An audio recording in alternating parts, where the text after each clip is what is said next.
Vous avez suivi hier ce qui s'est passé dans le quartier Wanidara et il semblerait qu'il y ait des personnes qui ont pris des balles.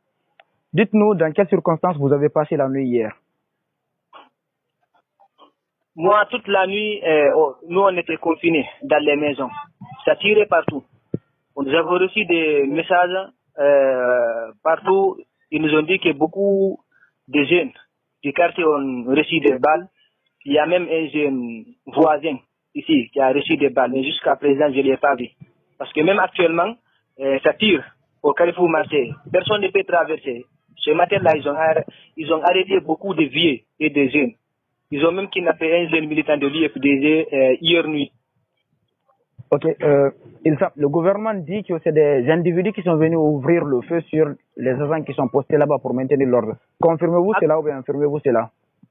Actuellement, là où nous sommes, je ne pense pas que si même les policiers qui étaient là-bas connaissent ce qui se passe. Parce que ni la population de Wanidara, ni les policiers, parce qu'ils étaient assis ensemble. Policiers et habitants de Wanidara, ils étaient ensemble au bord de la route. Vous avez compris? C'est là-bas qu'ils ont entendu les tirs.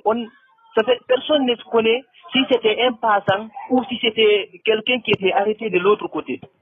Dès qu'ils ont entendu les tirs, la panique a commencé. Les gens ont commencé de courir. Et les forces de l'ordre qui étaient postées au Carrefour Marseille, ils ont commencé de fuir.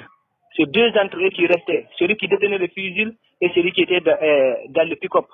Nous, on était arrêtés juste tout près. Et après quelques minutes qu'ils sont revenus, ils ont commencé à tirer. C'est là-bas qu'on a pris la fuite. Vous avez parlé d'un de vos voisins qui a été touché par balle. Est-ce qu'au jour d'aujourd'hui, là où nous sommes comme ça, avez-vous de ces nouvelles ou bien vous êtes rentré en contact avec sa famille pour savoir dans quel état il se trouve à l'instant T? Moi, j'ai reçu des messages, les gens m'ont informé. Actuellement, je n'ai pas son contact. Je n'ai pas parlé avec lui parce qu'il est à l'hôpital. On ne peut pas aussi sortir d'ici pour partir regarder quelqu'un. Parlant du militant de l'IFDG qui a été kidnappé, c'est dans quelles circonstances il a été interpellé? Au bord de la route ou bien on est parti le prendre chez lui à domicile?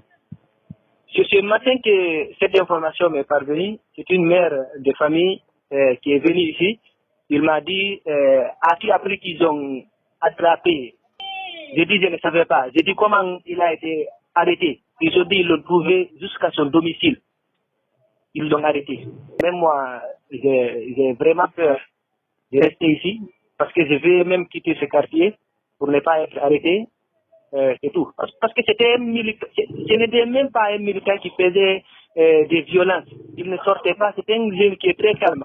Mais il est connu par son militantisme. Il a mené beaucoup de combats pour l'IFDG, il contrôle le recensement, les votes, tout. Donc, si je comprends bien ce que vous dites là, c'est une guerre qui est déclarée par l'autorité contre les opposants du régime en place. Ils veulent attraper tous les icônes de l'IFDG, toutes les personnes qui se battent pour le parti, qui se battent par la plume ou ou ceux qui descendent sur la route. Toutes les personnes qui sont connues, ce sont ces personnes qu'ils veulent attraper. Parce que quand ils attrapent toutes ces personnes, donc il n'y aura plus de manifestations. C'est comme le cas de Ousmane Gawal ici. Monsieur Ba? Oui. Merci pour votre intervention. Bonjour monsieur. Bonjour monsieur. Je rappelle que vous êtes dans le quartier Wanidara et hier, toute la nuit, ça faisait que tirer dans ce quartier. Dites-nous dans quelles circonstances vous avez passé la nuit.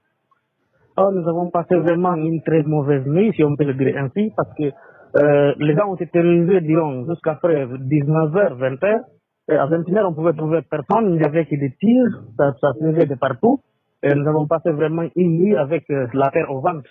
Parce que ça tirait de partout, et même jusqu'à 6h du matin, là, même avant de tirer, les tirs continuent jusqu'à présent, et vraiment nous avons la terre au ventre parce qu'on ne sait pas vraiment ce qui se passe réellement. Est-ce que vous pouvez nous dire qu'est-ce qui a été à la cause, ou qu'est-ce qui est à la base de ces tirs? Bon, là, je vais me fier au communiqué du gouvernement qui dit que c'est un groupe de leurs agents qui a été attaqué par des hommes, comment je vais dire, armés de calibre 12, qui ont ouvert le feu envers eux. Et ils disent même qu'il y a eu un mort de leur côté. et des blessés, disons, au nombre de 3 qu'ils ont énumérés dans leur communiqué, ils ont publié à 0 heure. Quand même, je ne peux pas démentir le communiqué ni ajouter des détails, mais je pense que vraiment, nous avons passé une très mauvaise nuit et nous le condamnons certainement.